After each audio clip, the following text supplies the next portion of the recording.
40 থেকে 50 লাখ টাকা বাজেটের মধ্যে টয়োটা প্রিমিও নেবেন নাকি টয়োটা করলা ক্রস নেবেন? হ্যালো, আসসালামু আলাইকুম। আমি রিমন খান। আজকে আপনাদের সামনে দুইটা গাড়ির কম্পারিজন নিয়ে আসলাম, একটা টয়োটা প্রিমিও, একটা হচ্ছে টয়োটা করলা ক্রস।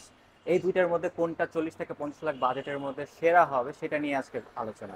টয়োটা প্রিমিওতে আছে 1.5 লিটারের 1NZ অকটেন ইঞ্জিন, যেটা ম্যাক্সিমাম মাইলেজ দেয় 12 kilometre per litre in city.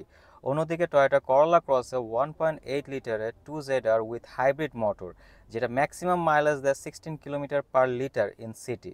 Toyota করলা ক্রসে আপনারা পাবেন প্যানোরামিক মুনরুফ, 360 বা around view monitor, rare AC, built in infotainment system, alloy wheel which is 18 inch built in. অন্যদিকে premier এই অপশনগুলোর একটিও নেই। টয়োটা করলা ক্রসে অ্যাডভান্স সেফটি ফিচার হিসেবে pre collision lane departure, airbag, dynamic radar, cruise control with automatic braking and acceleration, lane tracking assist সহ আরও অনেক features রয়েছে।